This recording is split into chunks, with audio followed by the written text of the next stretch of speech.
I'm going to be reading to you The Witches by Roald Dahl, and this chapter is chapter 14 and it's called Hello Grandmama.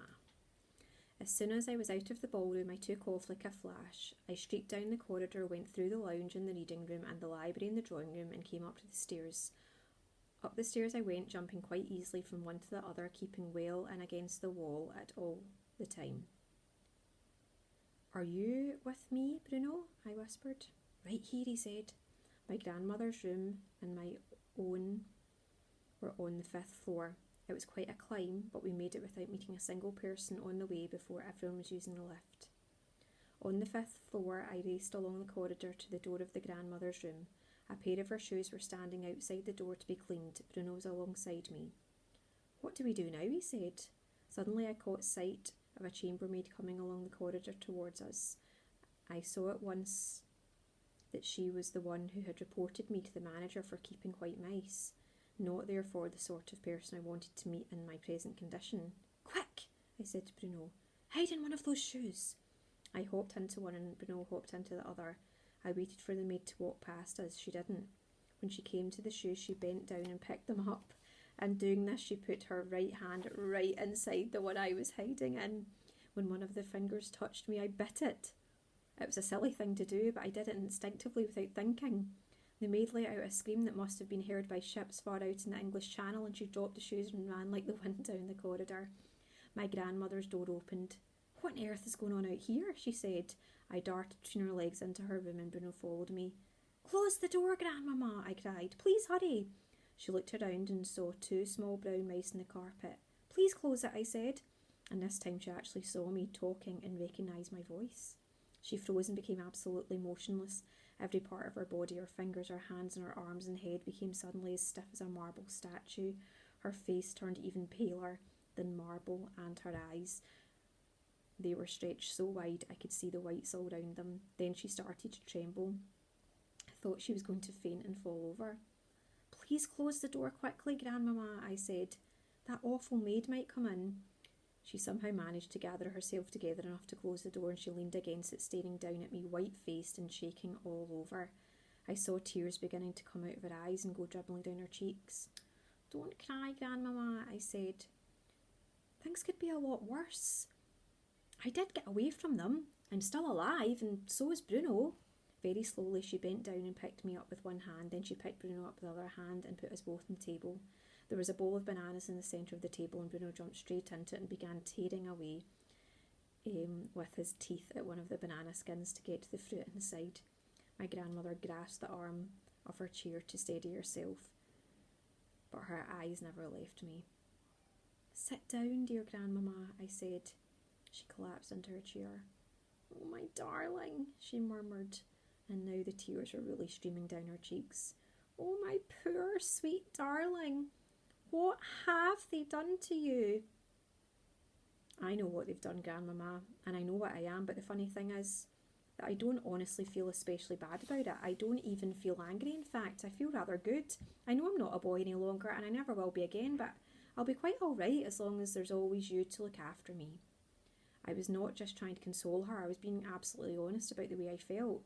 You may think it odd that I wasn't weeping myself. It was odd, I simply couldn't explain it.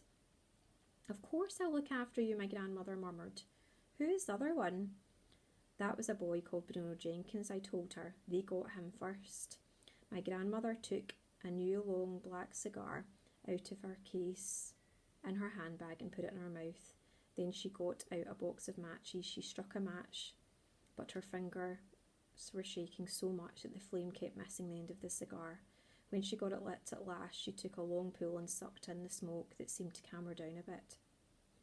"Where did it happen?" she whispered. "Where is the witch now? Is she in the hotel?" "Grandmama," I said, "it wasn't just one, it was hundreds. They were all over the place. They're right here in the hotel at this very moment." She leaned forward and stared at me. You don't actually mean... You don't mean to tell me they're holding the annual meeting right here in the hotel?" "They've held it, Grandmama, it's finished. I heard it all. and all of them, including the Grand High Witch herself, are downstairs now. They're pretending they're the Royal Society for the Prevention of Cruelty to Children, and they're all having tea with the manager. And they caught you. They smelt me out, I said. Dog's droppings, was it? She said, sighing. I'm afraid so, but it wasn't strong. They very nearly didn't smell me because I hadn't had a bath for ages. Children should never have baths, my grandmother said. It's a dangerous habit. I agree, Grandmama. She paused, sucking at her cigar. Do you really mean to tell me that they are all now downstairs having tea? She said. I'm certain of it, Grandmama. There was another pause. I could see the old glint of excitement slowly coming back into my grandmother's eyes, and all of a sudden she sat up very straight in her chair and said sharply, Tell me everything, right from the beginning, and please hurry. I took a deep breath and began to talk. I talked about going to the ballroom and hiding behind the screen to do my mouse training. I told about the notice saying Royal Society for the Prevention of Cruelty to Children.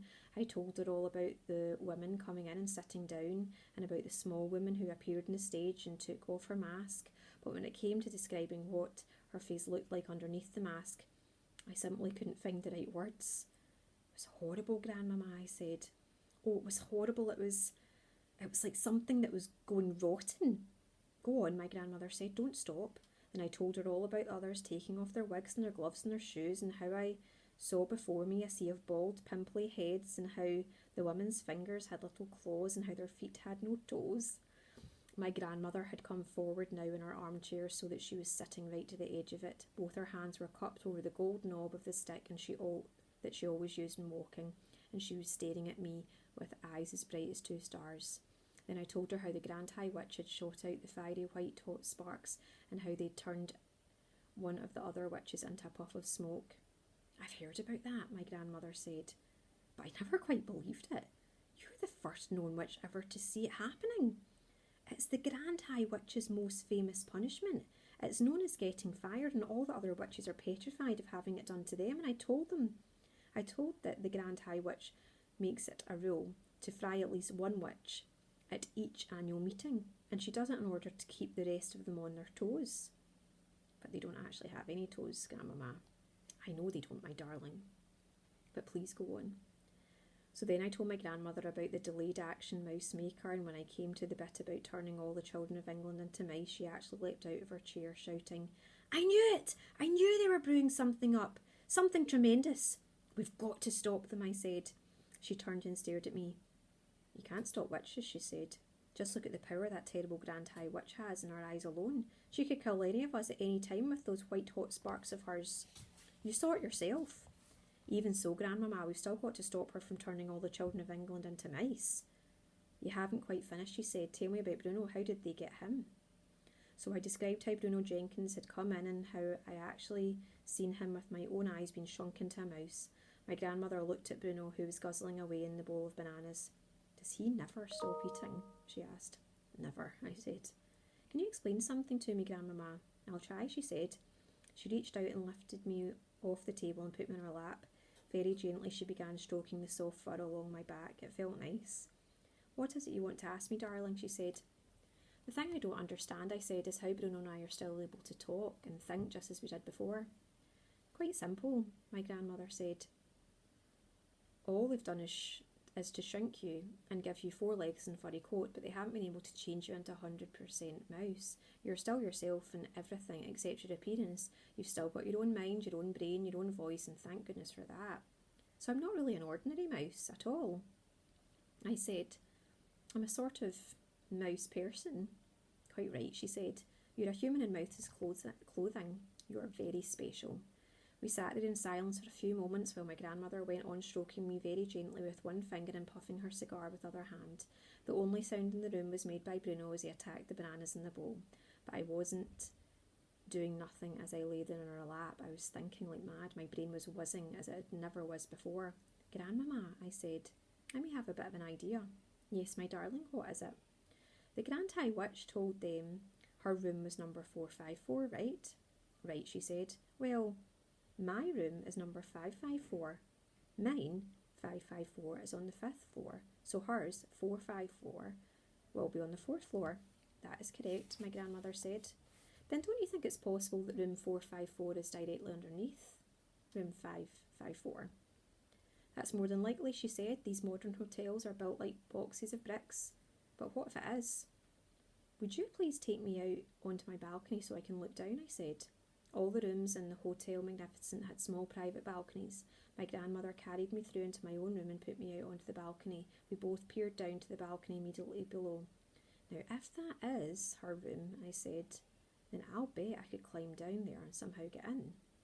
And get caught all over again, my grandmother said. I won't allow it. At this moment, I said, all the witches are down in the Sunshine Terrace having tea with the manager. The Grand High Witch probably won't be back until 6 o'clock or just before. That's when she's going to dish out supplies of that foul formula to the ancient ones who are too old to climb trees after Gruntle's eggs. And what if you do manage to get into her room, my grandmother said. What then?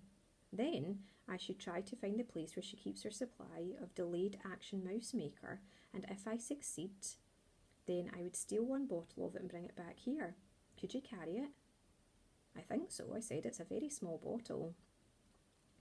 I'm frightened of that stuff, my grandmother said. What would you do with it if you did manage to get it? Well, one bottle is enough for 500 people, I said. That would give each and every witch down there a double dose at least. We could turn them all into mice.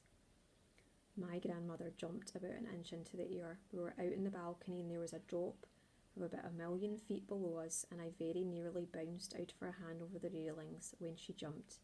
Be careful with me, Grandmama, I said. What an idea, she cried. It's fantastic. It's tremendous. You're a genius, my darling. Wouldn't it be something, I said. Wouldn't that really be something? We'd get rid of every witch in England in one swoop, she cried, and the Grand High Witch into the bargain. We've got to try it, I said. Listen, she said, nearly dropping over the balcony once again in her excitement. If we brought this off, it would be the greatest triumph in the world and the whole history of witchery. There's a lot of work to do, I said. Of course there's a lot of work to do, she said. Just for a start, supposing you did manage to get hold of one of those bottles, how would you get it into their food? Well, we'll work out that later, I said. Let's try to get the stuff first. How can we find out for sure if that's her room just below us? We shall check it out immediately, my grandmother cried. Come along, there's not a second to waste. Carrying me in one hand, she went bustling out of the bedroom and along the corridor, banging her stick in the carpet with each step she took. We went down the stairs one flight to the 4th floor. The bedrooms on the other side of the corridor had their numbers painted on the doors in gold. Here it is, my grandmother cried. Number 454. She tried the door. It was locked, of course. She looked up and down the long, empty hotel corridor. I do believe you're right, she said. The room is almost certainly directly below yours. She marched back along the corridor, counting the number of doors from the Grand High Witch's room to the staircase, and there were 6. She climbed back up to the 5th floor and repeated the exercise. She is directly below you, my grandmother cried. Her room is right below yours. She carried me back into my bedroom and went out once again onto the balcony. That's her balcony down there, she said. And what's more, the door from her balcony into the bedroom is wide open. How are you going to climb down? I don't know, she said. Our rooms were in the front of the hotel and we looked down onto the beach and the sea. Immediately below my balcony, thousands of feet below, I could see a fence of spiked railings. If I fell, I'd be a goner. I've got it, my grandmother cried. With me in her hand, she rushed back into her own room and began rummaging in the chest of drawers. She came out with a ball of blue knitting wool. One end of it was attached to some needles and a half-finished sock she had been knitting for me. This is perfect, she said. I shall put you in the sock and lower you down onto the Grand High Witch's balcony. But we must hurry. Any moment now that monster will be returning to her room. Dun dun dun.